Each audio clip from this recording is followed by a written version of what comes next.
समय बड़ा ही मूल्यवान है। हर काम समय रहते कर लेना चाहिए। बीता हुआ समय कभी वापस नहीं आता है। ये बात तो 100% सच है कि एक बार अगर डिसीजन ले लिया है तो उस पर चलकर ही हमें पता चलता है कि वह सही साबित हुआ या नहीं। ऐसे में हम पर सही डिसीजन मेकिंग का प्रेशर हमेशा बना रहता है। अमेरिकन साइकोलॉजिस्ट बेरी शॉस अपनी book the paradox of choice में कहते हैं कि learning to choose is hard, learning to choose well is even harder, and learning to choose well in a world full of unlimited possibilities is harder, still perhaps too hard. वे कहते हैं कि ज़्यादा choices होने से लोग अपनी decision को लेके कभी भी सेटिस्फाइड या खुश नहीं होते हैं, क्योंकि ज़्यादा ऑप्शंस होने की वजह से लोगों को यह सेटिस्फैक्शन कभी मिलती ही नहीं है कि उन्होंने बेस्ट डिसीजन लिया है। क्या आपने भी डिसीजन पैराडॉक्स को फेस किया है? कमेंट करके ज़रूर बताएं।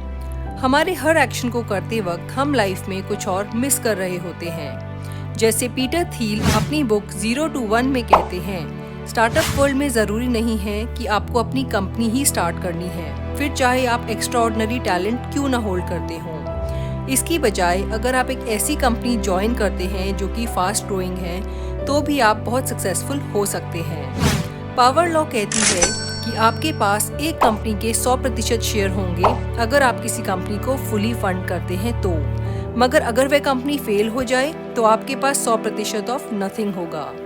वहीं अगर आपके पास एक बड़ी कंपनी जैसे कि गूगल के सिर्फ 0.01% शेयर्स भी हों तो आपकी वैल्यू कई 100 गुना ज्यादा होगी। अगर आपको ए और बी में से चूज करना है तब तो ठीक है, बट इमेजिन करिए अगर आपको ऑप्शन ए से लेके जी के बीच में बेस्ट ऑप्शन खोज निकालनी हो तो कैसा लगेगा।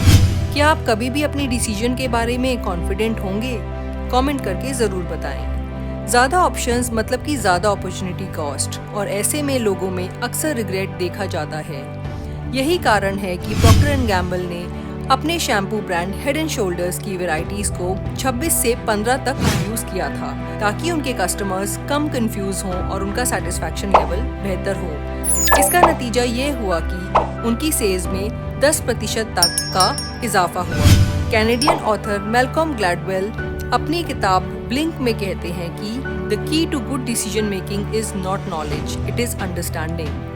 उनका मानना है कि अच्छी डिसीजन मेकिंग के लिए नॉलेज से ज़्यादा हमें प्रॉब्लम की अंडरस्टैंडिंग का होना ज़्यादा ज़रूरी है। ऑथर आगे कहते हैं कि हम ऐसे वर्ल्ड में रहते हैं जहाँ किसी डिसीजन की क्वालिटी को तभी अच्छा माना जाता है अगर उसको लेने में खूब सारा टाइम और एफर्ट लगाया गया हो। इसका एक फ्लिप साइड भी है, और वो ये है कि कई बार ऐसा होता है कि हम जितना टाइम ज़्यादा जानकारी लेने में लगाते हैं उतनी ही देर हमें डिसीजन मेकिंग में लगती है।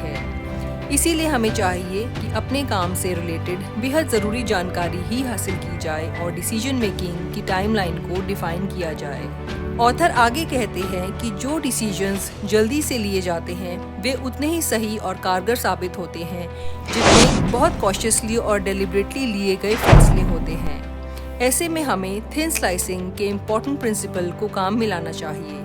थिन स्लाइसिंग एक ऐसी क्विक डिसीजन मेकिंग टेक्निक है जिसमें हम अपने पास्ट एक्सपीरियंस और मिनिमम अवेलेबल इंफॉर्मेशन के बेसिस पे फास्ट डिसीजन मेकिंग करते हैं। रिसर्च बताती है कि थिन स्लाइसिंग द्वारा ली गई डिसीजंस ज़्यादातर उतनी ही एक्यूरेट या फिर ज़्यादा एक्यूरेट होती हैं लंबी एनालिसिस के बाद ली गई डिसीजंस के मुकाबले में, क्योंकि ज़्यादा टाइम और इन्फॉर्मेशन के होने से ज़्यादातर लोग ओवर थिंकिंग करने लगते हैं।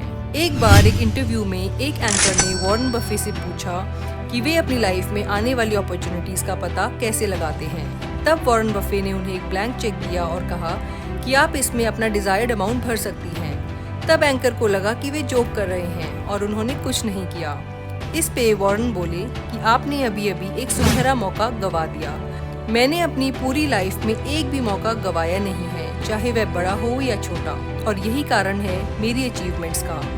इस कहानी से हमें स्प्लिट सेकंड में लिए गए डिसीजंस के बारे में एक इम्पॉर्टेंट सीख मिलती है, और वो ये है कि अगर ऑथर ने उस ब्लैंक चेक को एक जोक समझ के नकारा न होता तो शायद वह उनकी लाइफ का सबसे बड़ा मौका साबित हो सकता था, बट वे इतनी जल्दी डिसीजन ले नहीं पाई। ठीक ऐसे ही हमें हमेशा सही टाइम आने का इंतज़ार या ज़्यादा रिसर्च की उपेक्षा नहीं करनी चाहिए और आज में ही डिसीजन लेकर अपना काम शुरू कर देना चाहिए।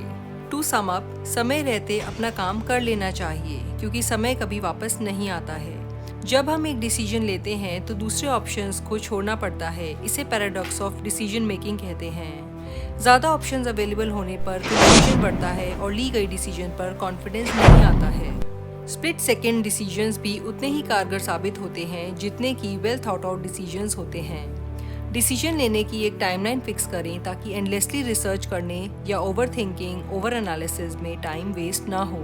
अगर आज की वीडियो में आपको कुछ भी वैल्यूएबल लगा हो तो कमेंट करके ज़रूर शेयर करें और साथ ही हमें बताएं ऐसे कुछ स्प्लिट सेकेंड डिसीजंस जो कि आपने अपनी लाइफ में लिए हों और इसके बाद आपको कैसे रिजल्ट्स देखने को मिले। साथ ही सामने दिख रही बेल आइकन को प्रेस करें ताकि हमारे आगे आने वाले सभी वीडियोस का नोटिफिकेशन आप तक पहुंच सके। और अगर आपको हमारे वीडियोस पसंद आते हैं तो हमारे चैनल को सब्सक्राइब करना ना भूलें, क्योंकि हर व्यक्ति एक संभावना और हर जीवन एक अवसर है। बनेगी अपनी बात।